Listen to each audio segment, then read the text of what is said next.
If you've ever hunted whitetails in big timber hill country, you know it's not exactly like hunting them in farm country. There's no bean fields to glass during the summertime, no corn edges to hang stands on during the rut, and no bedding thickets dumping down into obvious pinch points that make you sit there and say, this is the spot. Everything can really start to look the same, and that's exactly what makes hill country one of the most challenging yet rewarding places to hunt whitetails. But here's the thing that most hunters miss. While bedding, food, and buck travel have consistencies in hill country, they're not fixed. They are extremely dynamic, constantly changing with terrain, habitat, hunting pressure, and seasonal changes. A bedding area that I point out in this video may be a main access point where you hunt, and that's okay. Take what I share here as a starting point and apply it to your specific situation. And once you understand the why behind all of this, you can adapt anywhere, no matter what your situation looks like. So in this video, I'm gonna go ahead and show you guys how I go about identifying both bedding areas and food sources in big timber settings based off of my real world experience, and how understanding where these two things are can help you piece together that puzzle of exactly how bucks move through hill country. By the way, I'm Greg Kazmersky. I design and improve whitetail properties that create consistent opportunities. I help hunters across the state of Ohio buy and sell hunting land, and I'm working on building a community of growth-minded whitetail hunters who are looking to take their whitetail strategy and success to the next level. So let's dive in.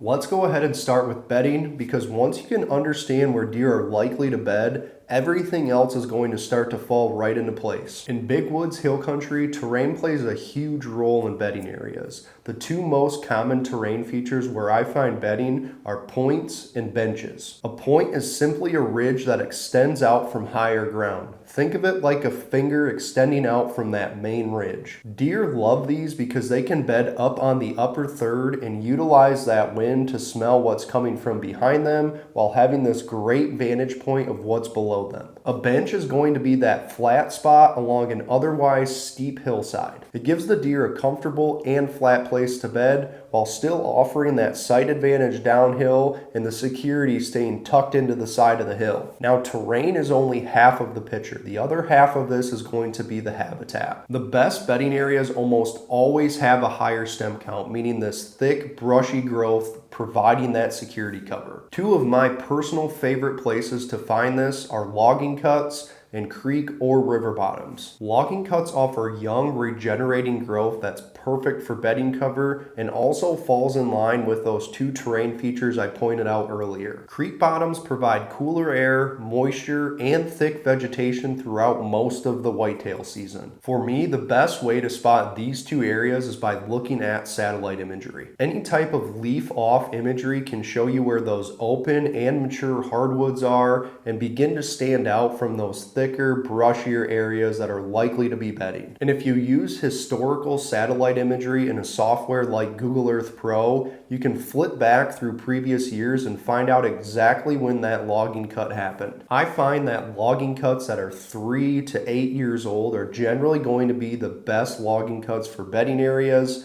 where they're thick enough that they do provide some security cover, but they're not overly thick and the deer can still move through them. Now, of course, you're always going to have that moment where you bump a deer out of a bedding area and it's going to feel completely random. But I can promise you from experience that this is not random. There is always going to be a reason why they chose that bed. It could be a subtle standout in the terrain, a shift in the wind direction, or a small pocket of cover that makes them feel secure. If you're out there and you're not too worried about being intrusive, go ahead and check it out. Ask yourself exactly why those deer were bedded there. What advantage did it give them? Was it something to do with the wind? Was it something to do with the terrain? Was it something to do with a higher sense of security? And then once you are able to break that down, use that intel as another tool in your tool belt moving forward. Then of course we're going to have things like down trees, rock bluffs, and briar thickets that are going to make for great bedding features, but don't exactly show up on a map. But they will often hold deer for bedding for a lot of the same reasons that we just covered. No different than anywhere else whitetails live, they want to have a high sense of security when they're bedded, and they never want to feel trapped. That means they have multiple escape routes, a visibility advantage from the terrain, and a security cover that breaks up their outline. So when you're out there scouting, look for that overlap. Where does that terrain combine with that security cover? Those are going to be the bedding areas that consistently hold deer season after season. Now let's move on to food sources, which can be one of the trickiest things to identify on a map in big woods hill country. Unlike farm country, you're not going to have these huge ag fields or food plots staring you in the face when you're looking at a map. So the key here is learning what food sources the deer rely on in your area and learning how to identify them on a map. Now I'm going to start off by saying this. I believe that absolutely nothing beats boots on the ground scouting when it comes to finding a hot food source in hill country. But what we can do here is build you a solid foundation that gives you a starting point before you ever step foot in the woods. So when it comes to food sources in the big woods, my personal favorite are oak trees that are producing acorns. And depending on the time of the year, different species of oaks are going to be the preferred food source. Early in the season, it's extremely hard to beat white oaks. Those are going to be sweet, they're going to drop fast, and they're going to get scooped right up by the deer. As fall goes on, red oaks take over, and then later in the year when food becomes scarce,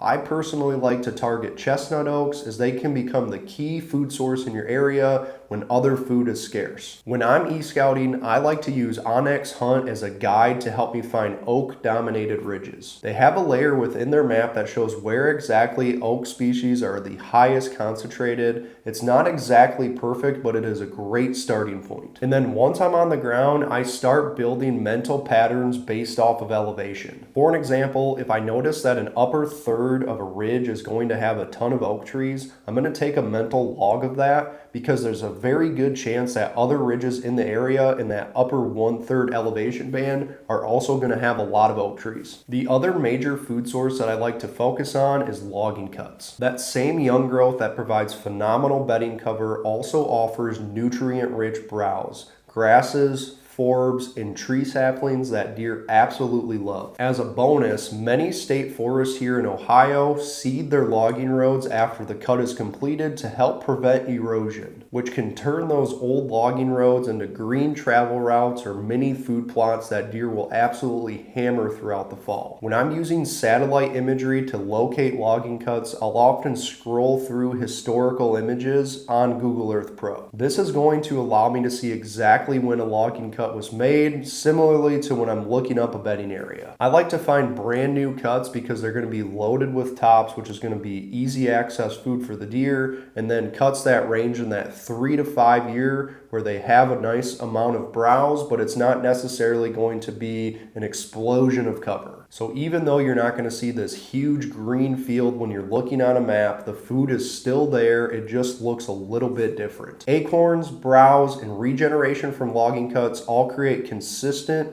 high quality food for the deer that they rely on throughout the entirety of the season. Now, once you've identified the bedding areas and the food sources, it's time to start piecing together that puzzle of exactly how bucks move through the hills. Even if you find a perfect bedding area with thick cover and a food source with a ton of hot sign, it doesn't exactly mean that the deer are going to be there when you're out there hunting. That is by far one of the biggest challenges of hill country hunting. And the reason for this is simple: deer movement in the hills, especially bucks, runs on a cycle. I find that bucks, especially mature bucks, like to move through the hills in this travel loop, and that travel loop is going to vary based off of different factors like wind, weather, hunting pressure, and seasonal changes. And in areas with lower deer densities, which is extremely common in hill country, those travel loops can extend out even further. When bucks start scent checking doe groups during the pre-rut, if they're in a lower deer density area, they may have to stretch out that travel distance between one doe group to the next. So once you do have bedding and food pinned down, start thinking through what phase of the season you're in and what factors are going to influence buck travel travel the most. Then begin connecting the dots. Figure out exactly where these bucks want to travel and maybe more importantly, where they don't. Let's go ahead and pull up a map to walk through a bed to food travel example. Here we've got this small point that lays out almost perfectly for a potential buck bedding area. When we turn on the oak layer in onX Hunt, we can see that there is a cluster of oaks on the next ridge over, a logical evening food source. Knowing that deer tend to take the path of least resistance, we can start mapping out potential travel routes between those two areas. You want to start looking for things like subtle benches, contour lines that level out,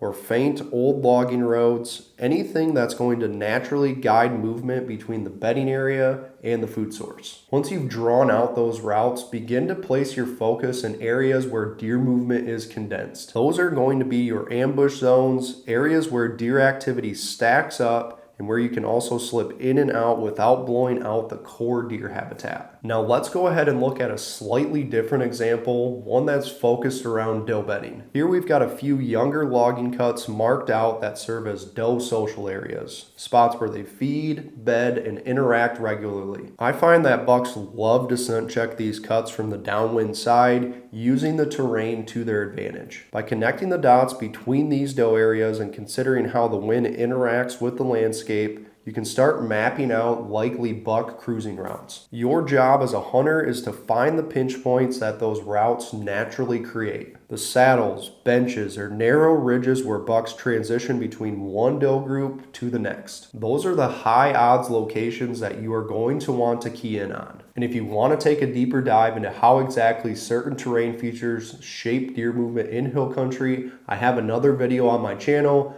Master these 5 terrain features to become a better hill country hunter. I'll link that here. So that's how I start piecing together bedding, food, and buck travel in big woods hill country. It's not always just about finding that perfect spot created by the terrain. It's about understanding how all of these things connect and how the deer are going to shift throughout the season. Once you can start to read the terrain and the habitat this way, the map starts to tell a story. And that's when your scouting, your stand locations, and your hunts all start to come together. Now, if you found this breakdown helpful, don't forget to hit that like button and drop a comment down below. I'd love to hear about how you're piecing together your own setup this fall, or if there's a specific terrain challenge you'd like me to cover in a future video. And if you're interested in going deeper into this kind of map-based learning, we do live Q&A sessions and design breakdowns almost every single week inside the Next Level Whitetail SKOOL community. Here you'll find exclusive courses, real-time mapping lessons, and a group of hunters who are all focused on improving together. Thank you all for watching. Good luck out there this season as things start to ramp up, and I'll see you in the next one.